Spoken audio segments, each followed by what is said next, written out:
Merci. Monsieur...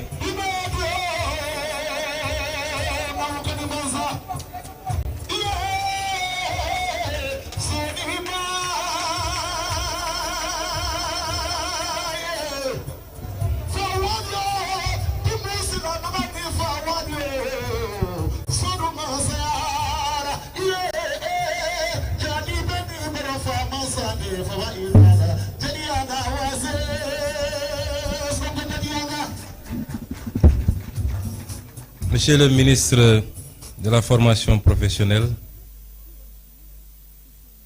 Monsieur le président de l'Agence japonaise de coopération internationale, Monsieur l'ambassadeur du Japon, Mesdames, Messieurs les représentants des missions diplomatiques, Monsieur le représentant résident de l'Agence japonaise de coopération internationale, Monsieur le président du conseil d'administration du Centre de formation professionnelle et technique Sénégal-Japon, Mesdames, Messieurs les directeurs généraux, les directeurs nationaux et directeurs de société, Mesdames, Messieurs les représentants des organisations patronales et des travailleurs, Monsieur le directeur du Centre de formation professionnelle et technique Sénégal-Japon, Mesdames, Messieurs les membres du corps enseignant et du personnel administratif, chers élèves et étudiants, Mesdames, Messieurs, je suis venu aujourd'hui représenter Son Excellence, Monsieur le Président de la République, à cette cérémonie.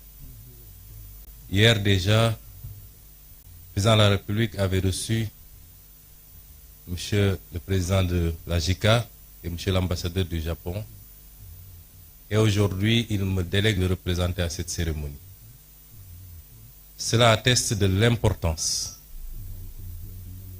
que le gouvernement du Sénégal, et en premier le président de la République, accorde à la formation professionnelle, mais plus singulièrement à cette institution importante qu'est le Centre de formation professionnelle technique Sénégal-Japon. Monsieur le président de la JICA, monsieur l'ambassadeur, je voudrais avant tout vous adresser des remerciements chaleureux, sincères et profonds du peuple sénégalais pour votre présence durant ces 40 dernières années à contribuer à la formation d'acteurs importants pour la construction de tout développement. Monsieur l'ambassadeur, vous avez résumé la situation telle qu'elle se présente pour nos pays.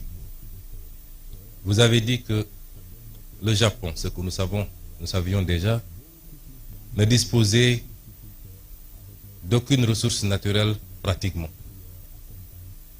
Et qu'il a pu compter particulièrement sur un facteur important qui est le capital humain pour être aujourd'hui parmi les 5 économies les plus importantes du monde. Cela doit nous interpeller, nous, Africains et nous, Sénégalais, puisque nous disposons d'énormément de ressources naturelles, du pétrole, du gaz, du zircon, des ressources halieutiques, des terres arables, de la ressource solaire et halieutique en abondance. Nous n'avons pas un climat hostile, nous n'avons pas des hivers extrêmement durs. Nous ne sommes pas confrontés à certains problèmes géographiques ou des problèmes liés à un certain nombre de phénomènes tels que les tremblements de terre, les cyclones, les tsunamis et toute autre catastrophe naturelle qui dévaste souvent un certain nombre de pays, et particulièrement le Japon. Et qu'est-ce qui justifie dès lors que nous soyons là où nous en sommes et que le Japon en soit là où il en est? C'est cette problématique qui nous interpelle quand j'étudie le modèle japonais, quand j'observe le modèle japonais. Et la réponse se trouve simplement en 2 ou 3 choses. Le développement doit être porté par un leadership éclairé, patriotique et intègre. Le développement doit ensuite être porté par des ressources humaines de qualité qu'on doit former, ce qui nous réunit aujourd'hui ici. Mais le développement, c'est aussi un état d'esprit. Et tout à l'heure, on nous a présenté l'esprit Kaizen, qui est un esprit dont nous devrions nous inspirer, qui renvoie à la discipline, à l'organisation et à la fixation sur les objectifs qu'on s'est assignés. Et notre gouvernement, justement, Monsieur l'ambassadeur et Monsieur le Président, veut lever ces défis. Les modèles de développement qu'on nous a présentés ou qu'on nous a appliqués jusqu'à présent ne pourront jamais développer nos pays. Donc c'est la fin de l'ère de l'endettement inconsidéré pour venir investir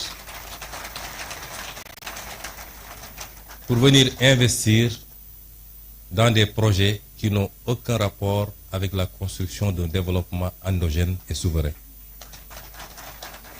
Nos priorités dès à présent, et vous vous en rendrez compte à partir de lundi, puisque nous allons présenter au Sénégal et au monde entier le nouveau référentiel des politiques publiques, avec un horizon dégagé sur 25 années, mais avec ses déclinaisons quinquennaux et décennaux, vous vous rendrez compte que notre objectif, c'est de nous atteler à une construction méthodique, appliquée, patiente, d'un véritable modèle de développement structuré autour d'un certain nombre de pôles de développement qui seront au nombre de 8 à travers le Sénégal.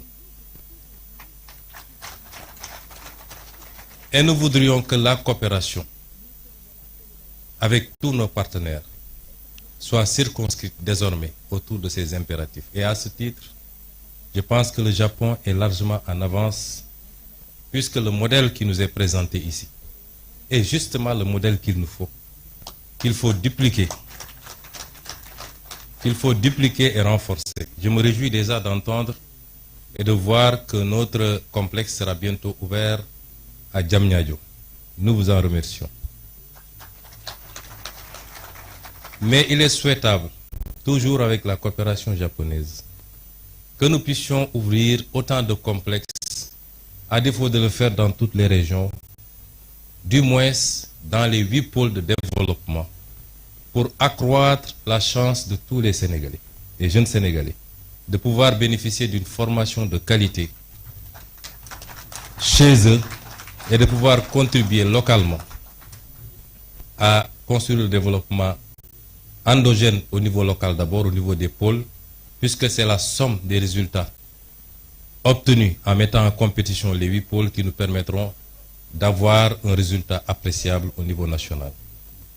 Et dans ce sens, je voudrais rassurer les partenaires. Oui, le modèle japonais est l'idéal pour nos pays.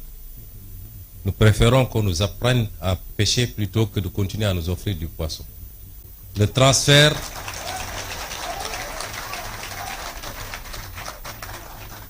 de technologie par la formation qualitative. Tout à l'heure, nous avons visité les ateliers et nous nous sommes rendus compte que déjà, beaucoup de choses peuvent être usinées ici et produire la même qualité qu'ailleurs, avec l'aide et avec la coopération du Japon. Le transfert de technologie par la formation, mais également par l'accompagnement dans la mise en place des outils, est ce dont nous avons besoin désormais. Et c'est pourquoi j'engage le gouvernement du Sénégal, nous l'avons dit lors du dernier Conseil des ministres, que nous allons renforcer l'implication du gouvernement du Sénégal sur le plan financier, sur le plan de l'accompagnement à tout point de vue, pour booster la formation professionnelle. Et cela interpelle également notre système éducatif. Je voulais dire aux jeunes que La formation universitaire est importante, certes. Elle ne doit pas constituer une sorte de panacée. Tout le monde ne peut pas être universitaire. Dans les pays les plus développés, parmi lesquels le Japon, la Suisse et beaucoup d'autres pays que nous avons visités, très tôt, une bonne partie des ressources jeunes sont orientées vers la formation professionnelle, qui est la seule formation qui ouvre droit directement à un emploi, à une opérationnalité.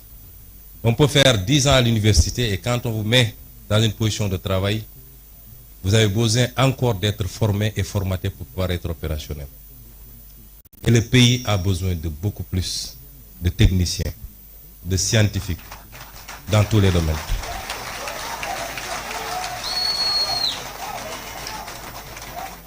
Et c'est pour rassurer également les élèves étudiants que nous ferons le nécessaire avec tout l'accompagnement qu'il faut pour que vous puissiez pousser le plus loin possible, notamment le cycle d'ingénieuriat,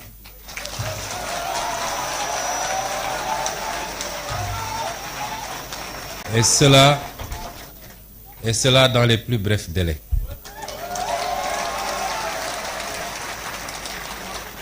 Je ne voudrais pas être long dans ce discours. Je voudrais simplement dire au peuple sénégalais,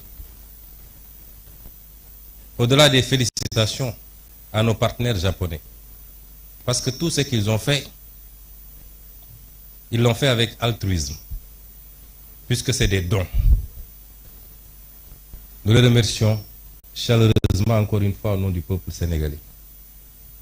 Et dans la coopération future, notre option, c'est de voir avec chacun de nos partenaires qu'est-ce qu'on peut développer de manière spécifique et orienter, concentrer cette formation, cette collaboration autour de ces secteurs. Et dans le domaine de la formation professionnelle, pour la technologie, les sciences de manière générale, le numérique, je crois qu'avec le Japon, nous avons de belles perspectives.